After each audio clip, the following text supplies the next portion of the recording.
Welcome back to another episode of Rewilding for Women, where we explore the awakening path, and we do that in a really raw, really open, really honest way. Today's episode feels like it's one of those really honest conversations, or an opportunity for us to have an honest conversation with ourselves. My aim is to create a space of inner exploration into places that, maybe you haven't gone into before, through doors that you haven't maybe walked into before. This episode is a lot about the unseen realms. So the realms outside of the five senses, the realms that are maybe a bit more hidden or on the other side of the veil. There's many ways of saying that, but I think you kind of can feel what that means.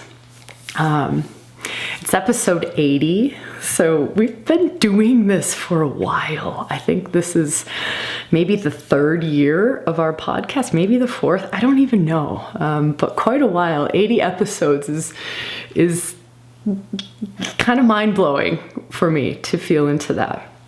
But this episode, I would love to explore the topic of psychic free radicals, or the unseen realm of psychic influences, or like energetic influences between person and person, or the psychic energetic influences between family, tribal dynamics, community dynamics, almost going into collective thoughts sort of dynamics, and how we live in accordance with our truth, our soul, our highest self, amidst all of these external energies, these external influences, these psychic free radicals that are all around us and will always be all around us. And so I want to be very cautious and hold the line to not go into a place of fear. I think that when we start to explore topics like energy vampires and topics like psychic free radicals and cleaning out the energetic closet and psychic hygiene and projections, energy coming at us from others, there's this potential to go into a place of fear, really. And so I'm holding this space that is not that. And I'm speaking this up front to sort of bring that up to the light and that up to the surface, that a lot of these conversations can sort of spiral into that place of really bringing up some fear, or that like fear mongering. I think there's lots of people who have these conversations, but it's like they're almost wanting to invoke fear in others. And that's a form of psychic free radicals, right? Like that wanting to invoke fear in another is a form of that. It's a form of like spell casting. I know spell casting might be an interesting word, but not from, we don't even have to get all like witchy or sorcerer about it, but just thoughts can be spell casting.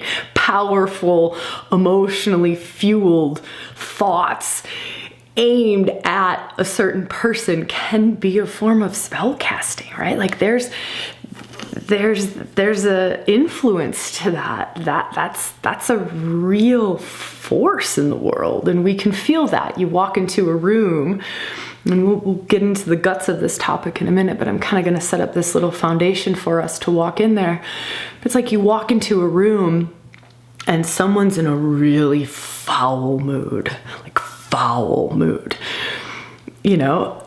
that's very tangible. You might not even see them per se, but there's a sense of like, whoa, what have I just walked into? What kind of psychic storm? Or you walk into a room where two people have just had an argument, like a couple, right? How many of us have done this? You walk into a room where a couple has just been in a heated argument. You walk in, you weren't a part of the argument, you haven't seen the argument, but you could like cut the tension with a knife. You can sense that energetic atmosphere of that, right? I know that some of this stuff starts to get really wild to talk about, and I don't want to go too far into that place. I want to speak from a place that supports our awakening and supports this ever increasing sensitivity to psychic free radicals. I think that's maybe the guts of the conversation that feels like it will be the most useful, that will serve us all the most, is really this space of, on this awakening path, what we're doing, part of it, especially on the feminine path, is we're peeling back a lot of the armoring. We're letting go of the numbing habits, the anesthetizing ways. I know that I used to walk through the world just numbed out, just like feel what?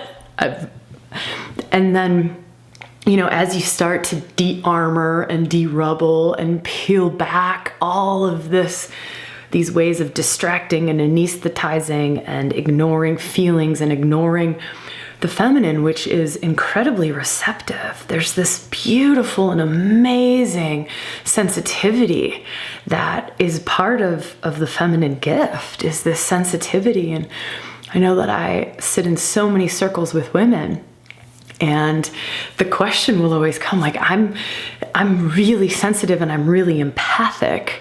How do I maneuver through this experience? It might be a rewilding workshop, or it might just be life. Lots of times it's questions of life. How do I like hold my own, but still allow my sensitive nature to be operating? Like, where is this? How do I walk that tightrope? How do I even find that fine line? Like, what's healthy? What's if you're thinking of a tightrope and you walk that tightrope, and that walking of that tightrope is where, we're receptive and we're feeling and we're open to all of these feminine gifts, but we're not being hurt by it. Does that make sense? It's not hurting us to be sensitive, to feel, to be open to our intuitive nature, our emotional intuitive nature. It's not hurting us, right? So that's, you're walking that tightrope, and that middle line on the tightrope is this like beautiful aligned place of a beautiful alignment, and it's very healthy and it's very supportive. And then on one side of it is like splayed open, right? You're just splayed open, and that's not healthy, to be just splayed open, absorbing everything, being bowled over by everything. Does that make sense? So it's like so permeable that it's not healthy for you or the environment that you're in, on one side of that tightrope. And then if you fall to the other side of that tightrope, that's, I'm guarded, I'm armored, I'm protective, I've got, walls of layering stuff around me, and I'm, pulling. That's not serving self. That's not serving other, that's not serving environment. So conversation I would love to have is this walking, and in this conversation, what can I share? What can I offer? Maybe what can I open your thoughts to, your mind to, or your energetic space to, that will help in a way to stay on that healthy, in that healthy space for you, right? It's very unique to all of us. The degrees to which we are sensitive and empathic are very, very different for all of us. So also honoring that, like the unique, healthy space for you will be different than the unique healthy space for me. It's just different. So I'm very much honoring that. So I'm going to invite you to come into that space that we oftentimes open up to in podcasts and in rewilding online things and circles and live streams. And it's that space of, being open to what arises within, allowing other wisdom centers to come online. So it's not just left brain logical. I know I'm talking a lot, but the aim is to be able to share something, talk about something, energetically open something that's not just left brain logical. And sometimes it helps to just take a moment to breathe the heart open. So to breathe the heart mind open, and then to breathe the gut mind open, to breathe womb mind open, to breathe like hara open, to breathe like upper higher heart open. So just taking a moment and feeling into what can you do, and you might have very different practices to me, to bring these other wisdom centers online. So to start to come into a space where body wisdom comes online, heart wisdom comes online, gut wisdom, womb wisdom comes online, right? The central channel comes online. We're just in this place. And it's also the need to have a safe space for that, And that's probably something that we'll explore in this podcast.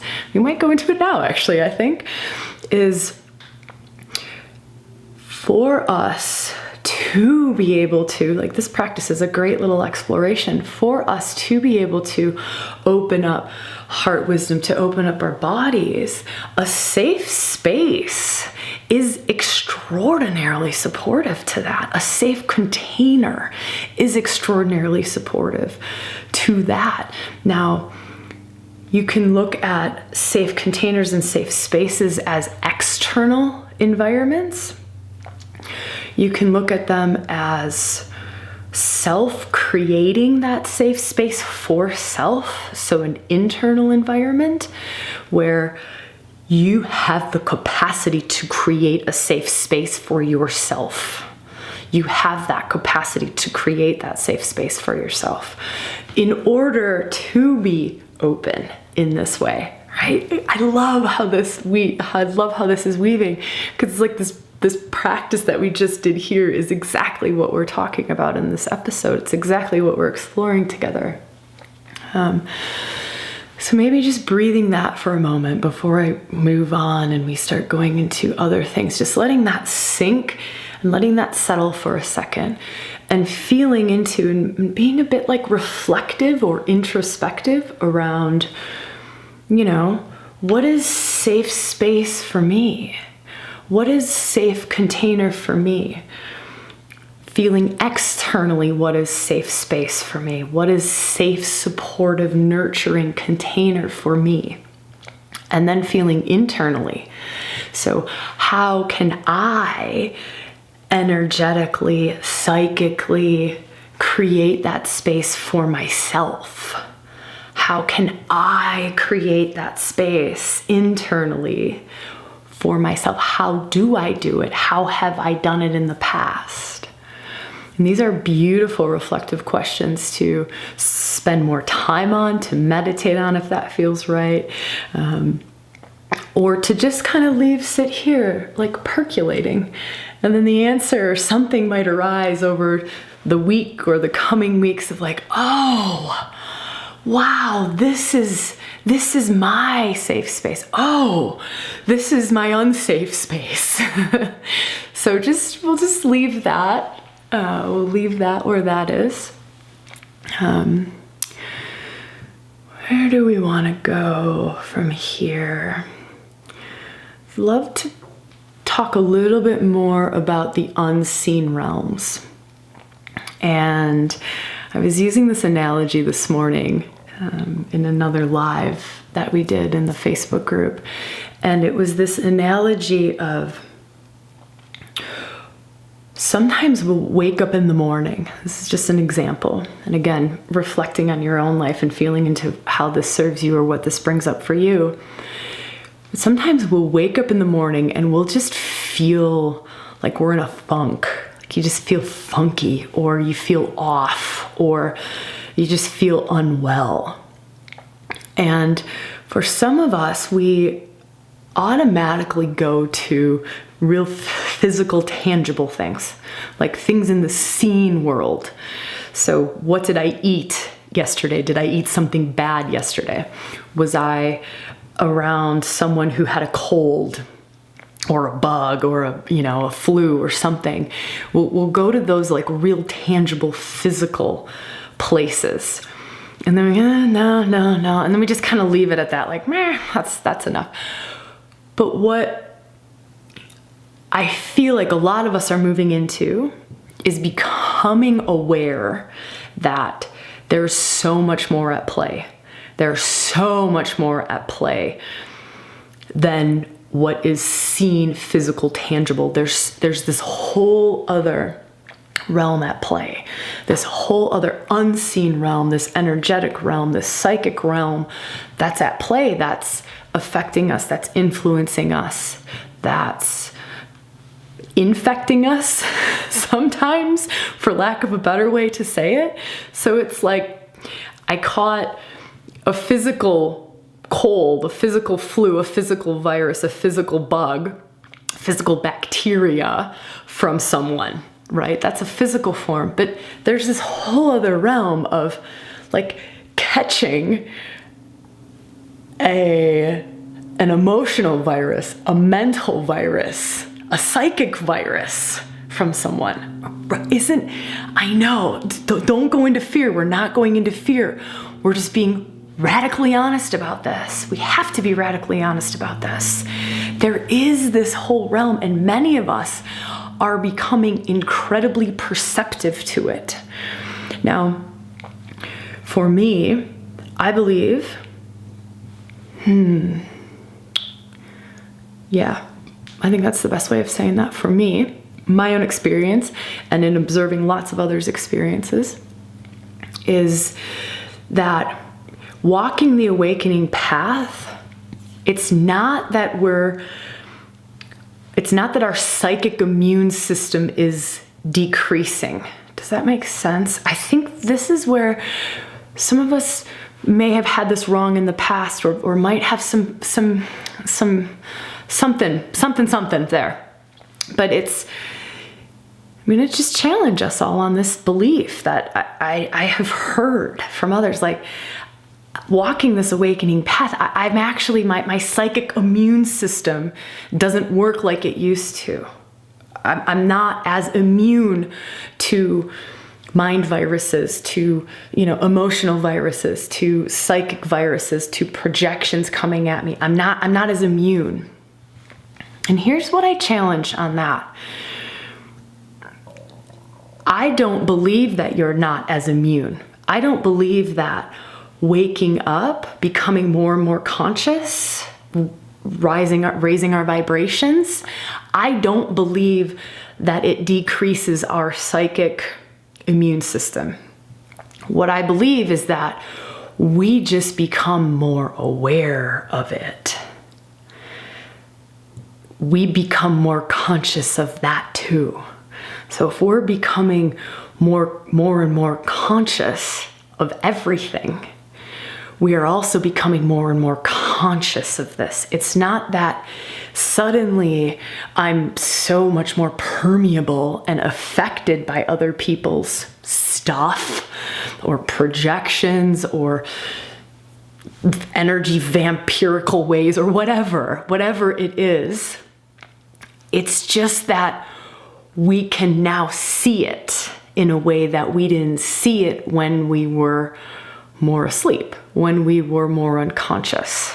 And that's something to just reflect on in yourself of, wow, what do I believe around this? Or what have I thought about this? Have I just thought like, oh man, I've awakened myself. I've gone too far. I've gone too far. I'm too awake. This is too painful.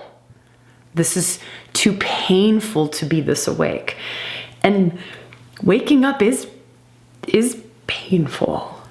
Starting to really become conscious and to see there is a bit of pain in it.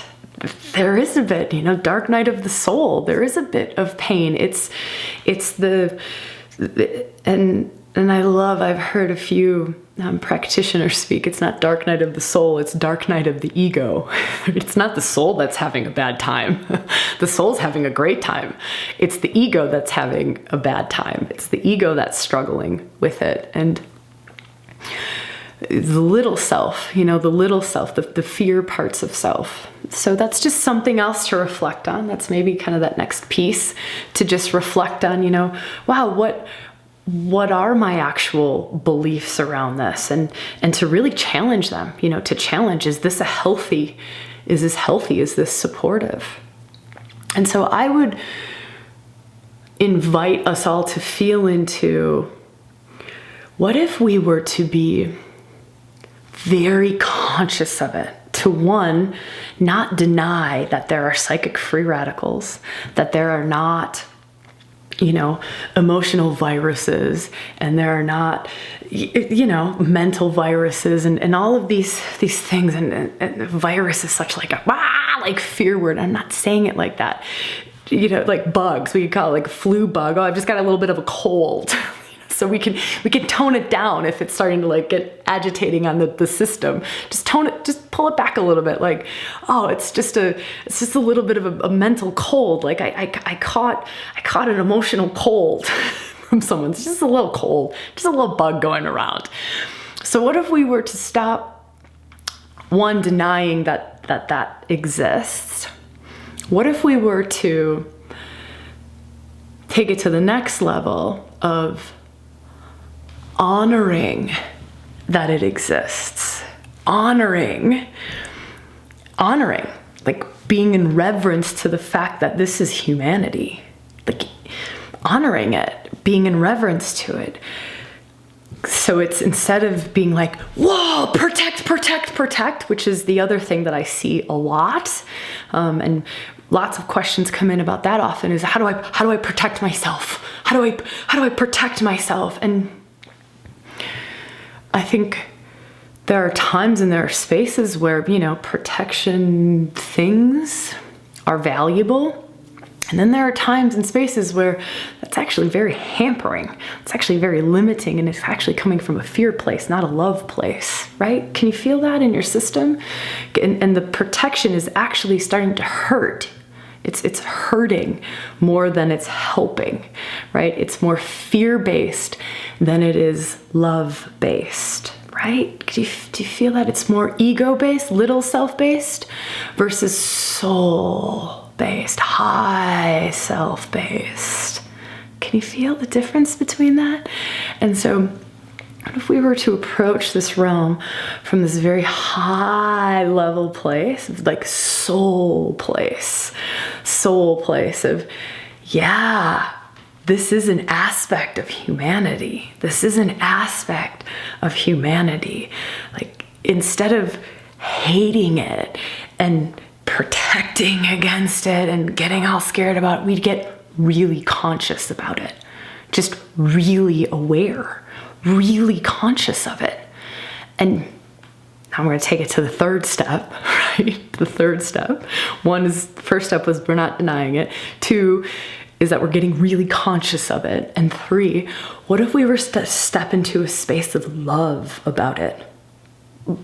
What is that? Like, what is a space of love about? Like, we're ridiculously conscious of it. And love doesn't mean acceptance of psychic projection on you, or someone dumping or energy vampiring from you, but it's a place of love, right?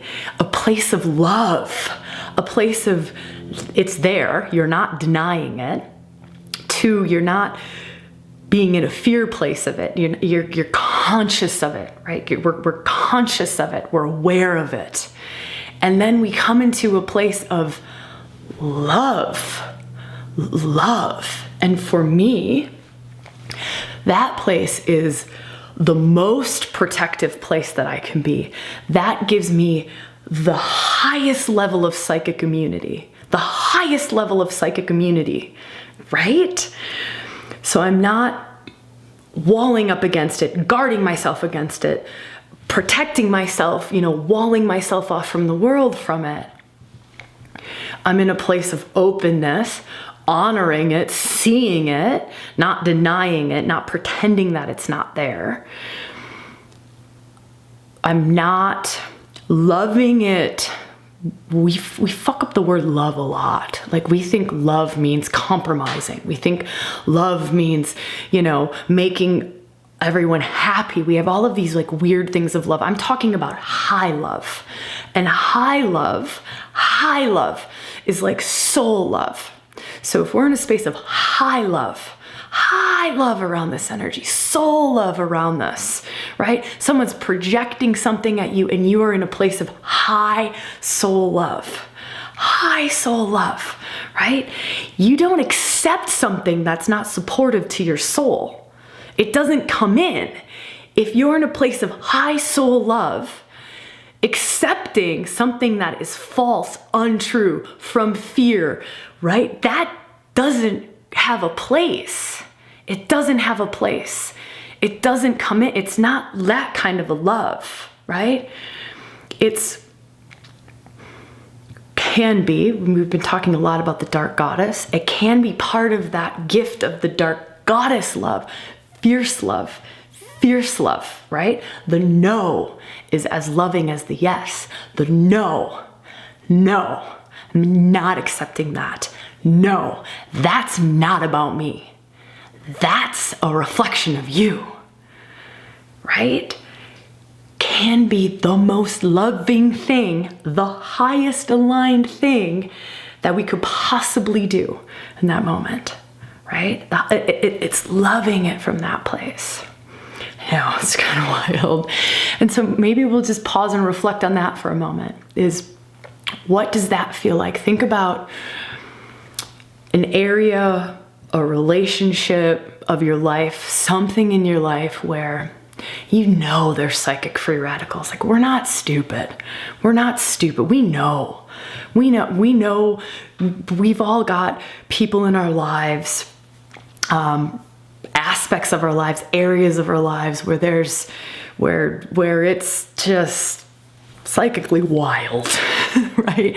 Or there's a projection, right? Projections are psychic free radicals. Projections are it's an energetic force coming at you. It's a spell casting. I'll just come up with an example. When I project onto my partner, I project father onto my partner. I am putting an energetic cloud around him. I'm putting that in his force field. I'm putting father, my experience with my own father, I'm putting in his field. Now, most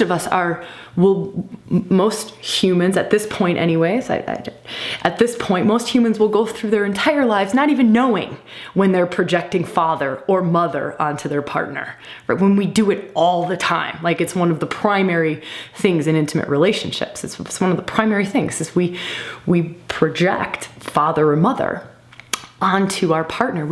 Our closest, most intimate people, we project everything onto them. All of it. We play out our karmas with them. It's like, hey, can you role play this for me? I didn't quite figure out highest alignment here. I didn't quite work through this thing that I came here to learn when I was 5, 6, 7, 8, 9 growing up with my dad. So if you could just, step in, be that, so I can continue to either be stuck and keep working out this karmic pattern or this family absorbed conditioned pattern, that would be great because I'm comfortable in there. I know that. And we're really just operating from a very unconscious, routined, patterned place, right? And this is part of the awakening is we start to see that. Those things start to be revealed. So it's not that they haven't always been there. You just didn't see them before or feel them before. For many of that's been the case. It's not oh, suddenly all of this starts showing up. Like, oh, wow, I'm becoming more and more conscious, and suddenly, all the vampires show up. That's not typically the case. It's not typically the case. The vampires have always been there, because it's like lock and key. Lock and key. I talk about this sometimes. I've got this energetic puzzle piece. Like, it's like a puzzle piece. Like, here's my puzzle piece, and I need someone of the opposite puzzle piece to fit in to my puzzle piece, right? And so you like walk around and you think you're looking for the one. You're actually just looking for the puzzle piece that fits your puzzle piece to the degree that works, right? Then we start evolving in relationship, and suddenly, like, our puzzle piece stops fitting our person's puzzle piece, and we're like, hey, why isn't my relationship good anymore? Like, I've just evolved myself out of my relationship. Yeah, that happens. Like, the pieces don't fit. Now your piece is like this, and they're like, so then you walk around and then you find like someone who's got this piece. Then, oh, okay, cool, we can do this for a while until that shuts, and they're like, oh, okay, new one. So maybe reflecting on that for a moment, just taking like a quick pause, and to allow whatever to arise. Human relationships, like one-on-one relationships, are oftentimes a really great place to reflect. Sometimes it's really hard to see, or sometimes it's really obvious to see, like, wow, yep, first this person came in my life to play that energy vampire. I'm just using energy vampire as an example, to be energy vampire. And then, they got out of my life, but actually then this person just showed up to be energy vampire.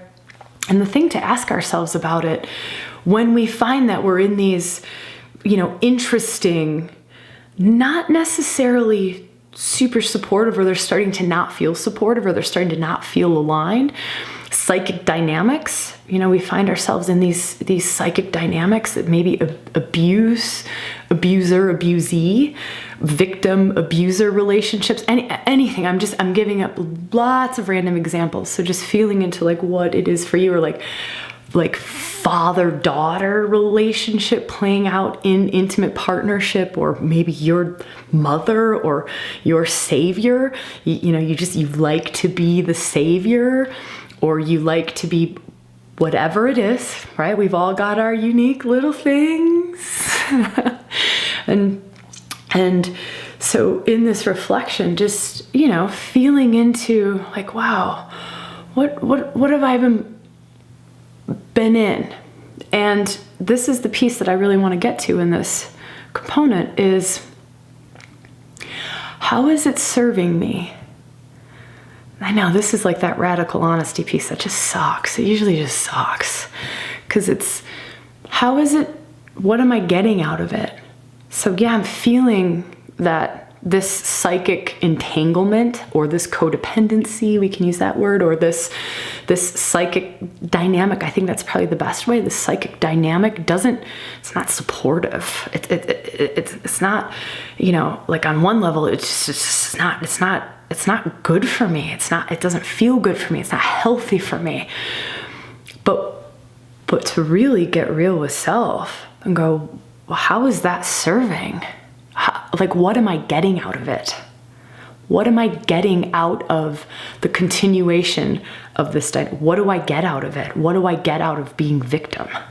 What am I getting out of it? What am I getting out of daddy-daughter relationship in my intimate partnership? What do I get out of it? Because we're getting something out of it, or we wouldn't be in it. That we're gaining something, or we feel like we're gaining something, because we wouldn't be in it. And we may or may not be able to bring this to consciousness at this point. So these things, they also just become conscious kind of when they're ready to become conscious for us. And then the other piece. So if you're at a place of like, I don't really know what I'm getting out of it, then ask yourself, what is the cost to get out of that? What is the cost? What will it cost you? So sometimes we're in these psychic dynamics and they're not feeling like they're supportive or they're healthy, but we stay because the cost is too high. The cost is too high. The cost to detribe is too high. The cost to remove myself from these family dynamics is too high. The cost to remove myself from this psychic force field or this psychic interaction or entanglement or dynamic. I think dynamic gives us the least amount of defenses, right? What is the cost? What is that going to cost me to shift it? It might not even be that you move out of the relationship or out of the family. It's not even a physical out of that. But what is the cost of that? What is the cost of that? So it's getting real with self. And then I feel like that's a lot of shining the light on ourselves at this point. I was like, do I take this like the next layer? Do we really get in there with the spotlight? Like how fiery are we feeling? How like truth bombing are we feeling? So all right, let's do it. Let's go there. Why not? You could always switch the podcast off at this point and be like, I've had enough. Like, this is enough. I don't want to hear anything else about myself. I don't want to know about myself. I still want to keep blaming it on other. It's their fault. Their fault. They've done it. You know, you can switch this off. Then to go, where am I? It's so hard to find words to this. So if we go into these unseen realms, let's go into these unseen, let's make this really feminine. Let's go real feminine. So let's just honor feminine. Honoring like feminine unseen realms, feminine psychic places, like the gifts of the feminine, which are also shadow. There are lots of times they're shadowy gifts of the feminine. But one of these like shadowy gifts of the feminine is real ability to work in the unseen. Like real ability to work in the unseen. It's why our intuition is so incredibly intelligent. It's right, like the feminine is very good at the unseen. She's very good at the undercurrents, right? It's like that sly undercurrent manipulation. Like I'm gonna say this, but this is what's actually going on. Can you feel that? So this is like shining the light on self and us just being radically honest. Like what the hell do we have to lose, right? We've got this life. What do we have to lose? Why not shine the light? Why not see what's in there? Why not see where we are the manipulators, where we are the ones, you know, where we are the ones that are like hooking into something. Like that's a really great feminine trick, is this hook in, like hooking into something, like anchoring in. You anchor in and how, like what are the psychic games that you're playing, manipulative psychic games. Like when are you playing like psychic chess? And you know it's not out of love. Like psychic chess, for someone to become their most empowered, highest, most soul-aligned self, that's great psychic chess, right? I mean, that's what we pay therapists for.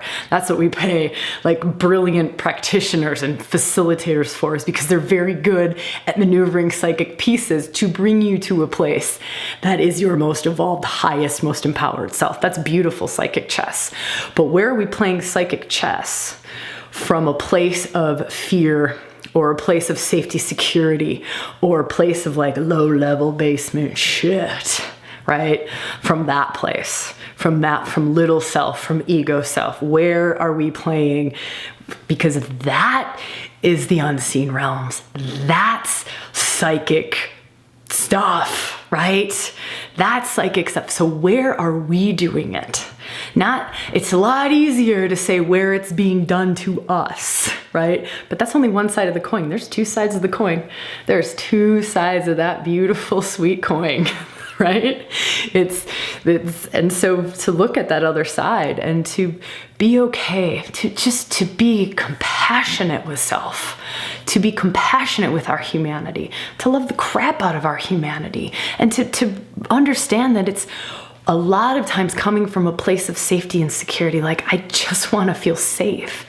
And I only feel safe when I can manipulate you into feeling guilty enough to always have to stay with me. or something like that. You know, I can manipulate you, or I can maneuver you into, or I can emotionally blackmail you into this so that I get this, right? This is such deep stuff. And for many, it's totally unconscious. It's totally unconscious. Your system is doing it, and it learned to do it when you were a very, very little one. Right? Or we've absorbed it from family conditioning. Like, my grandmother knows how to do this. And so you absorbed that, and you know how to do that. Like, you know how to maneuver the whole of the family to do exactly what you want, because it makes you feel comfortable. It makes you feel safe, even at the detriment of another's soul truth. Another soul truth. Because and a lot of times it is that safety, security place. It is just, or it's a comfortable, like, I'm comfortable when I can control things. I'm comfortable when I can keep things in this way. And so what do you do to maneuver other so that you feel safe, so that, you know, your world feels stable? Right? Your safety, security isn't challenged. Your bank account isn't challenged. Your home isn't challenged. All of everything that you know isn't challenged. I know, like, we're in the basement now. We're in first chakra territory. We're in second chakra territory. So that's that next level of really shining the light on self. And so maybe just to wrap up this conversation around the unseen realms, you know, we spoke about honoring how much is at play constantly, whether we're conscious of it or not. You know, whether we're conscious of it or not, there's flu bugs and bacteria that causes physical colds all over the place. They're there, right? We can't see them. We can't, but we know they're there. You know, we designed the microscope so we could see them. I'm waiting for the instrument that we designed so that we can see psychic bugs. Like, where's that instrument? Where are those scientists? I'm sure that we've got some sort of instrument somewhere, right, that are monitoring psychic fields. I mean, I know that there's scientific studies out there to show psychic studies. And, you know, just that one study of a person observing an atom changes the course of that atom.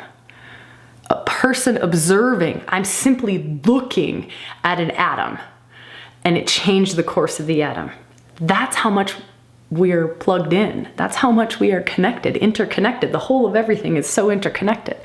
And so to honor the psychic space, you know, to really honor the psychic space, and it feels to me that the whole of humanity is moving to ever increasing like psychic capacities, ever increasing, and I think I'll, if I keep talking on that, I'll go off into one of my like Sabrina soliloquies on, you know, my own thoughts of the collective, and I won't go there.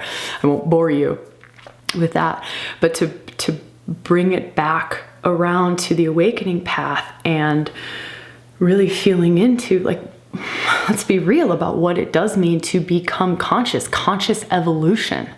Conscious evolution. Anyone walking the spiritual path is working toward conscious evolution. Anyone meditating, you are changing the very cellular structure of your whole being. Anyone doing feminine reclamation work, anyone working with Shakti or Kundalini, you are becoming more enlightened, right? You're becoming more and more conscious. And so we will start to see more, you know, we will start to become aware of more, and honoring that, just honoring that this is part of it.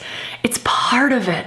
Us becoming, and there's no, and to put those, you know, let little self have its fears, and it's like, I need to protect myself. And yeah, sometimes it's valuable. I'm also not saying that, but to really honor the fact that that's you know, that's oftentimes ego-y, little self, and that there is this place of loving the reality of it, loving it, staying conscious to it, staying present to it, staying in a place of love, staying in a place of love. Like, yeah, I can feel your projection coming at me.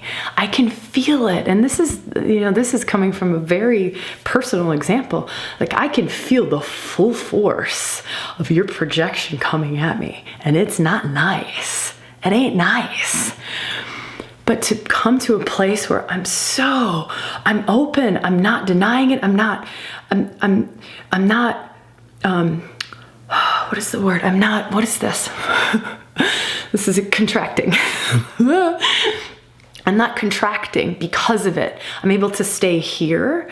I'm able to be in my center so much that can't take me off, that it doesn't come into my field, that it doesn't throw me out of alignment, that I don't start to question myself, that I don't start to think, oh, maybe I am blah, blah, blah, because you're putting so much of that at me, right? It's a different space to be. It's like being solid in my bones. I know who I am. I know my truth. I know my truth. I know who I am, and I know my truth. I know that. And I stay true north. I stay soul aligned. And I can stay here and I can see, right? I can see. I don't have to do escapism. I don't have to run away. I don't have to cower. I don't have to do this. I can stay here and not be affected. I can be fully aware, fully present to it, and fully in love. Now that's a practice, of course. And there's some energies that are a lot easier for us than other ones, right? There's some that are just really easy. Someone projects something that is just not one of your little hot spots, and you're like, oh, that's weird. Like, why would you? That's just weird. There's just does nothing. And part of this awakening path and this de-rubbling and this reclamation and all of this stuff, more and more light coming in, and the central channel gets wider and wider. There are less of these little spots where it can get in, versus like someone gets your spot. They get the weak link. And it's often like those who are closest to us are like, especially intimate partners, they're like, yeah, that one right there. I'm going to poke that spot right there. Like, it's part of their job, right? Like, poke, poke. Here's where you're not conscious yet. Poke, poke. Here's where you just totally fall out of love. Here's where you contract. Here's where you do this. Here's where you accept falseness. Here's where you crumple. Here's where you lose it. Here's where you shut down. Those are all moments of practice. They're all moments of practice. They're places to practice from. They're giving us material. They're giving us material to practice from. They're giving us like food, like here to practice with, to build that soul stamina, to come back to self, to finally work through that karmic thing, or to finally make that unconscious pattern conscious, to then be released, to then be let go of, like maybe that unconscious family pattern or karmic pattern to be released and to be let go of. Wow. Awesome to be with you all today. I'm super grateful for the women who were on the live just before this in our Facebook group. So we had just done something on this Mercury retrograde that we're currently in. So depending on when you're listening to this, we did a live just before this talking about more of like the current astrology and how that relates to this topic. So it very much relates to this topic. But really grateful to our community for all the shares around what's coming up for them in the unseen realms, and how this really was co-created based on that conversation, based on questions that our community was asking and sharing, and experiences that everyone was sharing. So super grateful for that, and just grateful to be here with you in whatever form or fashion that we are together. Maybe it's just dipping into a podcast, maybe it's in online workshops, maybe it's in physical space. Something that I talked about in the last episode, and I'll invite you to in this episode too, is our webinar. So there's a 2-hour webinar coming up, and it's Living Soul. It's the practices, it's the living from soul, right? Creating, living, leading from soul, that place, like soul stamina. So really related to what we've talked about today, that being able to stay in center, being able to stay aligned and in soul, regardless of all the psychic free radicals, right? Like how to live self, how to live soul, how to live openly, how to honor feminine, how to be from that space, despite everything around us, all the influences, the relationships, the psychic free radicals, all of that stuff. And that's coming up on the 25th. I think it's 25th of February. So if you're listening to this before then, you still got an opportunity to hop on to the webinar. So you just name an email and then I can get you the access details for that webinar, which is also kind of a conversation around our 5-day feminine leadership conference, retreat, intensive, deep dive. So to me, feminine leadership is soul living. It's creating from soul, living from soul, leading from soul in complete honor of the feminine without disregarding the masculine, like this equality balance of them. So that option's on the table too. There's early bird until March 1st for that. So if you're really feeling like, whoa, this is, I need more than just a 2-hour webinar. Sabrina, webinar is not really singing to me. That'll be great, but I'm ready. Like I'm ready to live this. I'm ready to rewire my whole system. I'm ready to open up my energetic channels. I'm ready to wire myself to soul, my own unique expression of the divine through me. That's what we're doing in Sedona, middle of March, end of March, toward the end of March. And you can find that on our website too. That's under, I think, events, programs, events, in person, something like that. And if that's calling, I'll see you there, or I'll see you when I see you, where I see you, how I see you. So much love.